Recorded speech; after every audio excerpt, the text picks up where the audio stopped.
जी बिस्मिल्लाहिर्रहमानिर्रहीम। Welcome to your own show हम और हमारी ज़राअत, जिसमें बात होती है हमेशा पाकिस्तान की सनत से मुतल्लिक, पाकिस्तान की ज़राअत से मुतल्लिक, पाकिस्तान की जो तिजारत से मुतल्लिक और इसके साथ साथ पाकिस्तान की जो इकनॉमिक सिचुएशन है उसके ऊपर बात करते हैं। हर पाकिस्तानी जो सनत है उसका जो अमल दखल है वो हमेशा आपको पता है कि ज़मीन से ज़्यादा होता है, और ज़मीन में यह मतलब ये हुआ कि ज़राअत इज़ वेरी इंपॉर्टेंट।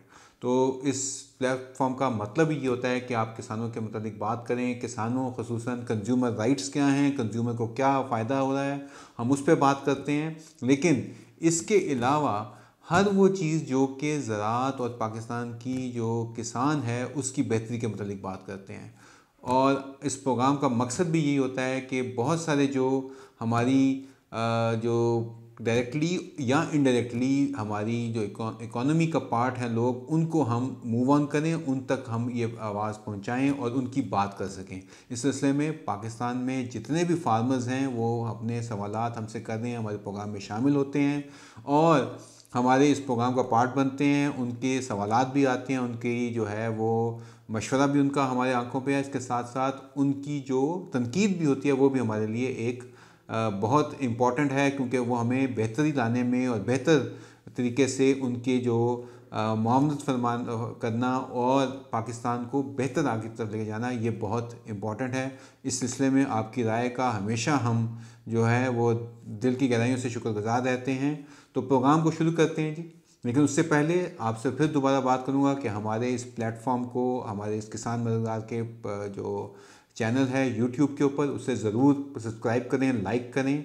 और इसके अलावा हमारे जो सोशल मीडिया के ऊपर चीज़ें हैं उनके मतलब उनको भी लाइक करें, उनको भी फॉलो करें, जिसमें फेसबुक है, जिसमें कि एक्स यानी कि ट्विटर है, इसमें लिंक्डइन है। इसके अलावा हमारा इंस्टाग्राम के ऊपर किसान कारोबार भी है, उसके ऊपर भी आप अपनी राय दे सकते हैं। तो सबसे पहले जी बात करते हैं, जो पूरा पाकिस्तान इस वक्त एक जो है वो लम्हे फ़िक्रिया जो लम्हे फ़िक्रिया से हटके जो है वो अब मायूसी और एहतजाज की तरफ जा रहे हैं। वो है 3,900 की सरकारी कीमत, यानी कि 3,900 इस साल की कीमत है जो पिछले साल की थी। लेकिन हुआ क्या है कि पिछले साल 3,900 रखी गई थी, लेकिन कीमत जो थी ओपन मार्केट में 4,200, 4,300, 4,500 तक मिल रहा था। इस साल उल्टा हो गया है, हुकूमत ने कीमत नहीं बढ़ाई, पंजाब हुकूमत ने। आप चले गए हैं नुकसान में। उस नुकसान में क्या हो रहा है कि 2,800 से लेकर 3,200 रुपये की मार्केट इस टाइम मिल रही है जब हार्वेस्ट की बात हुई है। किसान के साथ इससे ज़्यादा इस्तेसाल क्या हो सकता है, यानी कि 4,400 एवरेज, 4,200 अगर आप लगाएं और 3,200 अगर इस साल मिल रही है, 1,000 रुपये का फ़र्क ये आ गया। इसके साथ साथ आपका यूरिया, आपका डीएपी, आपका डीज़ल, आपकी बहुत सारी जो अखराजात हैं वो आपके अब ज़्यादा हो गए हैं। आपकी इनपुट वो नहीं रही और कीमत आपकी कम हो गई है। इस पे मैं आहो बका और मज़ीद क्या करूं कि कैसे ये हुआ है। लेकिन इसके साथ साथ यहाँ पे नहीं हुआ। हमारी हुकूमत ने बड़ी खूबसूरती से ये कहा जी कि पाकिस्तान में जो अब टर्मिनल हैं, पाकिस्तान की जो पोर्ट के यानी कि बंदरगाह के, खसूसन कराची के, वहाँ पे आपने उसको ठेके पे दे दिया। और एफिशिएंसी आपने कहा जी कि 3 दिन जो लगते थे पहले एक टर्मिनल के ऊपर जो दरामदात थी उनको प्रोसेस करने में, उनको वो ले आए 1 दिन पे। बहुत अच्छी बात है। लेकिन उस खबर में क्या था कि 7 जो बर्थ थी वो सबसे पहले वहाँ हुई हैं, और वहाँ पे 7 की 7 पे क्या चीज़ आई है, वहाँ पे गंदम आई है। गंदम जो महंगी खरीदी गई थी, यानी कि गलत किस्म की जो पॉलिसी थी वो आपकी, उसने आपकी जो मौजूदा यहाँ का काश्तकार है, छोटा काश्तकार है, जिसको कि आपने ना 6 एकड़ से ज़्यादा वालों को ना आपने बारदाना दे रहे हैं, उल्टा आपने आबियाना भी बढ़ा दिया पंजाब में।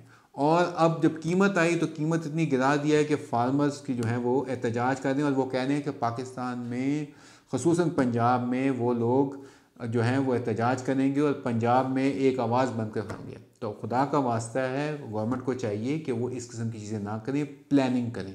क्यों? क्योंकि इसके फ्यूचर के ऊपर ज़्यादा असरात हैं। आपकी अपकमिंग जो क्रॉप्स हैं, यानी कि नेक्स्ट सीज़न जो गंदम का होगा, लोग आपका अच्छा सीड नहीं खरीदेंगे, लोग गंदम नहीं लगाएंगे। उससे आपकी फूड सिक्योरिटी के ऊपर बहुत बड़ा चैलेंज आ जाएगा। इस वक्त क्या हो रहा है, गंदम सस्ती होने से आप क्या समझते हैं कि बाकी चीज़ें सस्ती हो गई हैं? कंज्यूमर क्या सस्ती ले रहा है? नहीं। आज भी डबल रोटी इस्लामाबाद जैसे बड़े शहर में, मैं एक ब्रेड की बात करूं, वो 390 रुपये से लेकर 190 तक ये ब्रैकेट है। जो महंगे इलाके हैं इस्लामाबाद के, वहाँ पे डबल रोटी की कीमत है 390 रुपये। बाकी जो शहर में आम लोग ले रहे हैं 190 रुपये की बड़ी डबल रोटी ले रहे हैं। अब मुझे बताएं, ना वो कीमत कम की है उन्होंने, उसी कीमत पे दे रहे हैं जो पहले देते थे। इसके साथ साथ ना बिस्किट सस्ते हुए हैं। कोई मुझे बताए कि 40 रुपये का एक जो हाफ रोल का पैक है, क्या वो सस्ता हो रहा है? नहीं हो रहा। तो फिर किसान क्यों सस्ता देगा जी? सवाल ये है कि ये चीज़ हुकूमत फिर इसको कम करने में क्यों नहीं इंटरेस्टेड? ना बिस्किट सस्ता, ना ब्रेड सस्ता, ना केक सस्ता, और कोई चीज़ नहीं हो। कहते हैं कि बहुत महंगाई होगी या चीज़ें हो गई हैं। पेट्रोल की कीमत बढ़ती जा रही है, उल्टा फार्मर जो है उस बेचारे की जो है वो जान लेने को आ रही हैं ये चीज़ें। तो अभी भी खुदा का वास्ता है कि वक्त आ गया है कि पाकिस्तान के किसान की पॉलिसी होनी चाहिए, उसको देख के बनाएं। ये गलत है। आज आपने साथ के साथ जो बर्थ थी उसके ऊपर इंपोर्ट कर ली आपने गंदम, और इसका खमियाजा जो है वो आम फार्मर को अदा करना पड़ रहा है। तो इसके ऊपर मेरे ख्याल से और ज़्यादा जुल्म नहीं हो सकता है जितना इस वक्त ये हो रहा है। और ये पॉलिसी थिंकिंग और उसको लेके चलना कि कैसे इसको मैनेज करना है, ये नहीं हो रहा। अब आते हैं इसके ऊपर, साथ ही आगे जाने से बजाय मैं आपको एक लेके आता हूँ कि इंडिया ने किस तरह से गेम की है। इंडिया ने गेम की है कि उन्होंने कहा है जनाब, पाकिस्तान में जो पाकिस्तानी यूरिया की पैदावार है, यूरिया की जो स्टॉक्स उन्होंने रखे हुए हैं, यूरिया जो उनकी बात की है उन्होंने जी इस टाइम हाईएस्ट लेवल पे ले गए हैं। अच्छा जनाब, अब आपको लेके आते हैं कि इंडिया ने क्या किया है। इंडिया ने ऑर्डर किया था, जो टेंडर मांगा था 7,24,000 टन यूरिया का ऑर्डर था, लेकिन उसने देखते हुए अपना ऑर्डर फरवरी को देखते हुए जो उनकी दो सिलसिला था उसको कर दिया 3,40,000 टन, यानी कि 50% से भी कम कर दिया। यानी कि 7,24,000 की जगह 3,40,000 टन का उन्होंने सोचा। उससे क्या, दुनिया में प्राइसेस नीचे गिर गई, 12% यूरिया नीचे चला गया। उससे क्या हुआ, एक तो वहाँ पे ठीक है इलेक्शन है, लेकिन इसके साथ साथ उन्होंने अपना स्टॉक लेवल इतना बढ़ा दिया कि वो अब 2022-23 के मुकाबले में 24 में उनकी जो इन्वेंट्री है, यानी कि स्टॉक्स उन्होंने रखे हुए हैं, वो इतने ज़्यादा कर दिए हैं कि फार्मर को ठीक मिकदार में यूरिया सब्सिडाइज रेट के ऊपर सस्ता फराहम कर रहे हैं। और इसके साथ साथ वो ये कह रहे हैं कि हमारा एक इदारा है जिसका नाम है हिंदुस्तान यूरोवर्क एंड रसियान लिमिटेड, हर्ल के नाम से, उन्होंने अपनी प्रोडक्शन 3 गुना बढ़ा दी है। यानी कि वो इस वक्त ओवरऑल पिछले साल के मुकाबले में जब वो 28-28.5 मिलियन टन के ऊपर थे, अब वो 31 मिलियन टन की जो पैदावार है वो इंडिया में कर रहे हैं। तो इसका मकसद ये हुआ कि इन्वेंट्री तकरीबन उन्होंने रखी हुई है मार्च में को 17% बढ़ के 7.5 मिलियन से 8.8 मिलियन टन के ऊपर ले गए हैं। फ़ायदा क्या हुआ है, एक वो अपना यूरिया अपने घर में बना रहे हैं, उसको पाकिस्तान में हम उल्टा कर रहे हैं। हमारी यूरिया इस साल क्या हुआ है, हमने सेंट्रल एशिया से इंपोर्ट किया government to government, plus time पर नहीं मिल सका। अब वो स्टॉक्स का मतलब ये था कि कंट्रोल हुई चीज़ें, यूरिया कंट्रोल हुआ, इस्तेमाल उसका ठीक रहा, उस वजह से उन्होंने अपनी क्रॉप को मैनेज कर लिया है। तो ये सिचुएशन जो है इसको ये बता रही है कि जो 2021-22, 22-23 और 23-24 इसमें देखा जाए तो इस ग्राफ के थ्रू जो अभी आपको मेरी स्क्रीन पर नज़र आ रहा है उसमें नज़र आएगा कि कैसे पॉलिसी को उन्होंने यूज़ किया है। ऑर्डर्स अपने कम कर दिए, प्राइस नीचे गिर गई और यूरिया का काफ़ी हद तक जो है वो फ़र्क पड़ा है। तो ये है वो सोच, ये है वो मंसूबे जिससे कि किसान जो है वहाँ का वो मुस्तफ़ीद हो सकता है। सेम पाकिस्तान में भी अप्लाई हो सकता है। हम क्यों नहीं करते, ये एक सवालिया निशान है और हमारे किसान को इसका जवाब चाहिए। अब आगे बात करते हैं कि ये जो इम्पेक्ट आया इसका चावल पे क्या होगा। चावल की मिसाल देता हूँ। चावल हमारा जो सा है, अगर हम सपोर्ट प्राइस को देख नहीं रखते, हमारी पैदावार बहुत अच्छी हुई है लेकिन इस साल मोहतात होना पड़ेगा। इंडिया ने 2010 में इन्वेस्ट करना शुरू किया चावल के अच्छे बीज पे। वहाँ पे ये 11-21, 1509, 17-18, 1847 यानी कि 120 दिन की फसल को कम करते करते, पैदावार बढ़ाते बढ़ाते वो आगे इंडिया को टॉप 10 में था लेकिन नीचे था।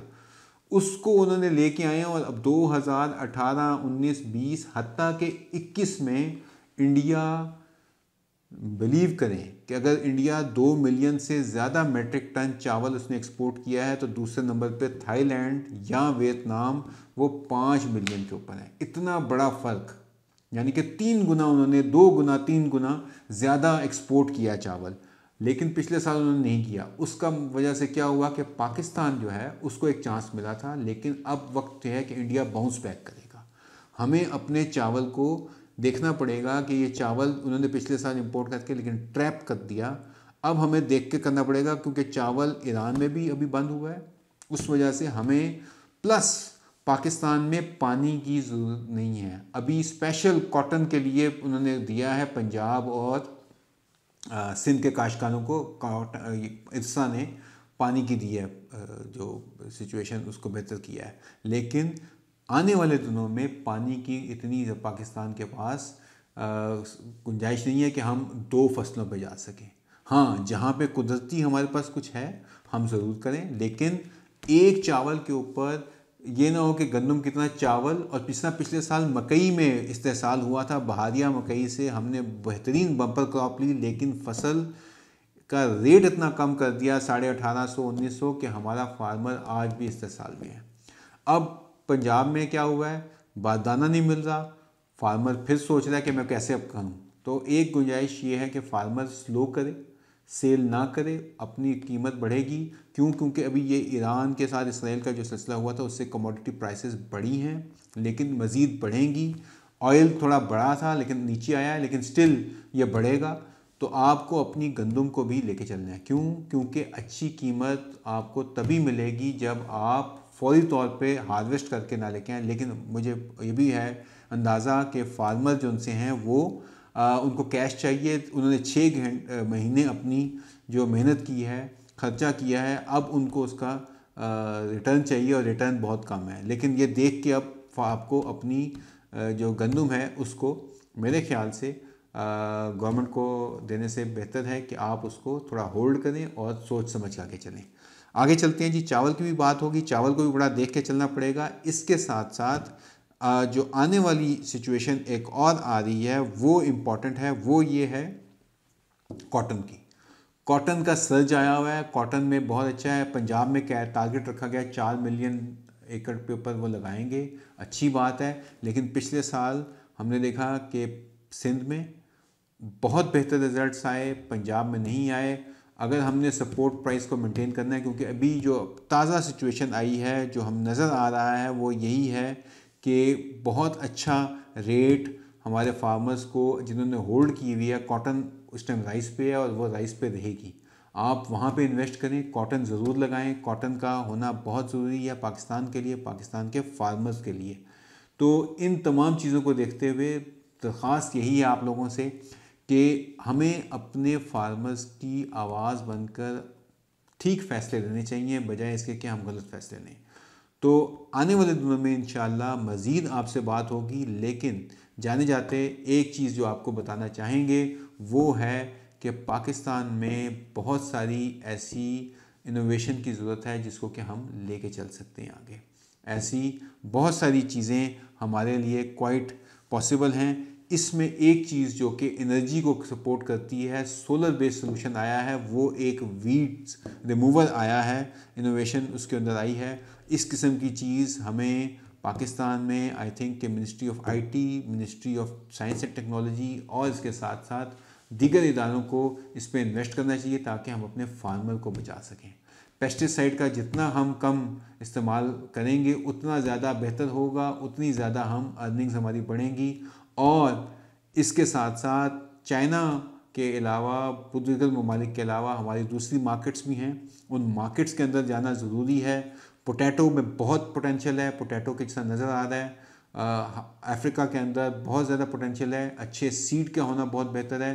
तो इन तमाम चीज़ों के लिए मेरा ये ख्याल है कि वक्त आ गया है कि अब हमें आगे बढ़ें और पाकिस्तान को ज़राअत को आगे लेके जाएं, क्योंकि पाकिस्तान की ज़राअत आगे जाएगी तो पाकिस्तान की इकॉनमी का पहिया घूमेगा और पाकिस्तान ज़्यादा बेहतर अपना सस्टेनेबल एक तरीके से आगे बढ़ रहा होगा। और ये IMF के प्रोग्राम जो कि बहुत टफ अभी हमें नज़र आ रहा है, वो हमारे लिए एक दर्द सर बन चुका है, लेकिन उसका जो रिटर्न है वो भी इतना ज़्यादा नहीं है। तो पाकिस्तान को अगर हम लेके जाना है तो थोड़ा ये इंडिया वाला मॉडल जो है, यूरिया को कंट्रोल किया उन्होंने, यूरिया को मैनेज किया है, पाकिस्तान को भी ऐसा करना पड़ेगा। इसके साथ ही इजाज़त चाहेंगे इंशाअल्लाह नेक्स्ट प्रोग्राम में। और एक चीज़ और, ये अभी फ्यूल की कीमतें बढ़ी हैं, इसका इम्पेक्ट फिर फार्मर को आ रहा है।